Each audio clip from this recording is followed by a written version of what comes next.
Endless clashes, Rome and the Germanic tribes. A chronicle of conflict, resistance, and transformation. The saga of Rome and the Germanic tribes is a tale of ambition, resistance, and cultural synthesis. Over centuries of interaction, marked by brutal battles, shifting alliances, and enduring legacies, Rome and the Germanic tribes shaped the course of European history. This narrative explores the relentless clashes between these two forces, from Rome's early encounters with Germania to the Germanic kingdoms that rose from the empire's ashes. Chapter 1: The First Encounter. Caesar's Prelude to War. In the late 1st century BCE, Julius Caesar expanded Roman dominion into Gaul, encountering the Suebi, a powerful Germanic tribe led by King Ariovistus. The Suebi had crossed the Rhine, establishing themselves as a threat to Roman-controlled Gaul.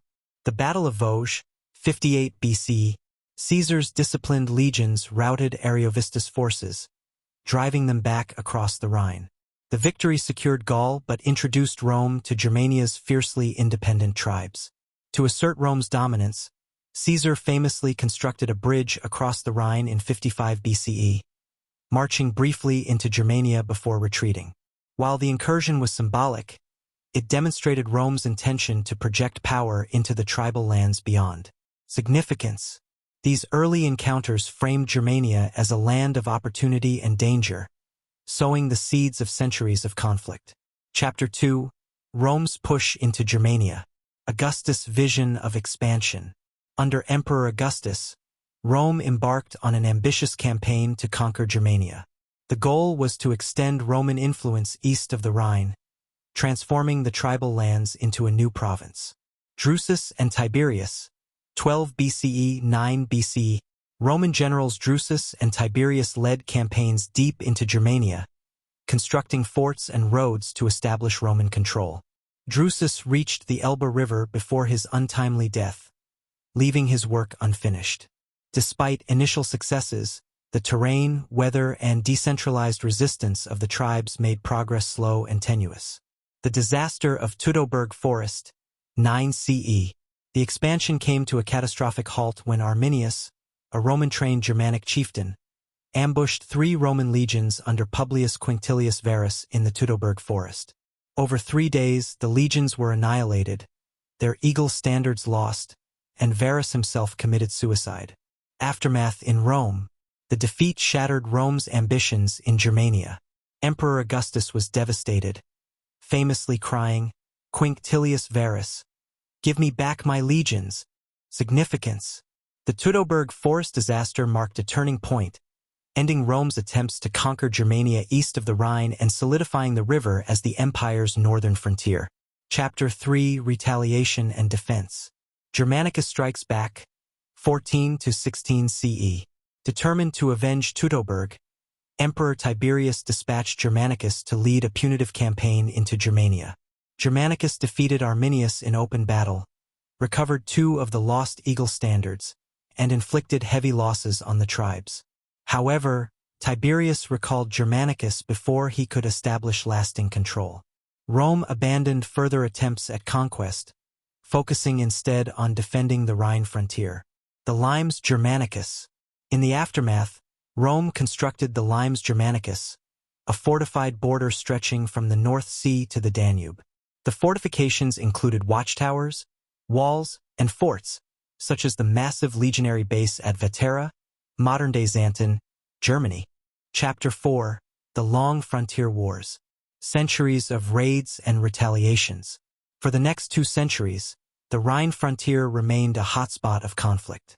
Germanic tribes launched raids into Roman territory, while Roman legions conducted retaliatory expeditions across the river.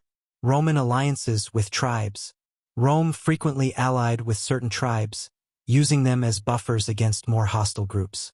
However, these alliances were fragile, often breaking down under pressure. The Marcomannic Wars, 166 to 180 CE. Under Emperor Marcus Aurelius, Rome faced a major invasion by the Marcomanni, Quadi, and other tribes. The Germanic forces pushed deep into Roman territory, even reaching northern Italy. Marcus Aurelius campaigns. The emperor personally led his legions in a series of grueling campaigns, repelling the invaders and stabilizing the frontier. Significance. The Marcomannic Wars demonstrated the growing pressure on Rome's borders, foreshadowing the migrations that would overwhelm the empire in the coming centuries. Chapter 5. The Migration Period. The floodgates open. In the 4th century CE, the arrival of the Huns in Europe displaced many Germanic tribes, forcing them to migrate into Roman territory. Tribes like the Goths, Vandals, and Franks sought refuge within the empire but often clashed with Roman authorities. The Visigoths. Fleeing the Huns, the Visigoths entered Roman territory and rebelled against mistreatment. In 378 CE, they defeated Emperor Valens at the Battle of Adrianople, a catastrophic loss for Rome. The Vandals. The Vandals crossed the Rhine in 406 CE and later established a kingdom in North Africa, from which they sacked Rome in 455 CE. The fall of the Western Roman Empire, 476 CE. The final blow came when Odoacer, a Germanic chieftain, deposed the last Western Roman emperor, Romulus Augustulus, in 476 CE. The Western Roman Empire was no more, and Germanic tribes now ruled its former territories. Significance. The migrations transformed the Germanic tribes from invaders into the rulers of Europe, blending their traditions with Rome's legacy. Chapter 6. The Germanic Kingdoms. Rome's legacy in Germanic rule.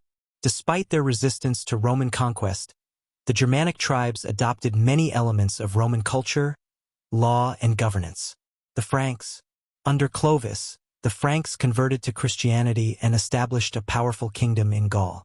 Charlemagne, a descendant of Clovis, revived the idea of a Roman Empire in the West, becoming emperor of the Romans in 800 CE. The Goths. The Ostrogoths ruled Italy, preserving Roman traditions, while the Visigoths governed Hispania. Both kingdoms maintained Roman infrastructure and administrative systems. Significance. The Germanic kingdoms were not just successors to Rome but also preservers of its legacy, ensuring the continuity of Roman influence in Europe. Chapter 7. The Legacy of Endless Clashes. A dual identity for Europe. The centuries of conflict between Rome and the Germanic tribes created a dual legacy. The Roman foundation, Rome's roads, cities, and laws became the backbone of medieval Europe, shaping its governance and culture. The Germanic spirit. The independence and adaptability of the Germanic tribes influenced the feudal and decentralized structures of medieval Europe. Modern national identities. The memory of these clashes shaped modern identities. In Germany, the resistance of the tribes, particularly Arminius' victory at Teutoburg, became a symbol of national pride. In southern Europe, the Roman legacy was celebrated as the foundation of civilization. Epilogue. Conflict and synthesis. The endless clashes between Rome and the Germanic tribes were more than just a series of battles. They were a transformative encounter that reshaped Europe. The struggles forged a new civilization, blending the order of Rome with the resilience of Germania. Though Rome fell, its spirit lived on in the kingdoms of the Germanic tribes. And while the Germanic tribes resisted conquest, they ultimately embraced and preserved the legacy of the empire they had fought so fiercely against. Chapter 8. The Rhine as a Historical Frontier. A line of division and connection. The Rhine River, central to the conflict between Rome and the Germanic tribes, became both a geographical and cultural frontier. In Roman times, the Rhine marked the boundary of Roman control, separating the Roman provinces of Gaul and Germania Inferior from the independent tribes of Germania Magna.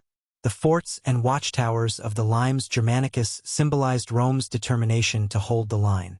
In the medieval period, after the fall of Rome, the Rhine continued to serve as a critical boundary, dividing the Romance-speaking cultures of the former Roman Empire from the Germanic-speaking peoples of the East.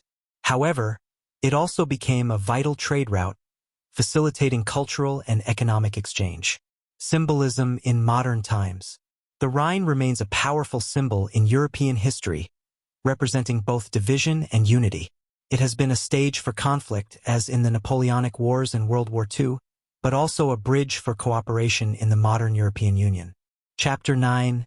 Arminius and the Germanic Identity. The myth of Arminius. Arminius, the Cherusci chieftain who defeated Rome at Teutoburg Forest, became a symbol of Germanic resistance. His legacy has been reimagined and repurposed throughout history. 19th century nationalism.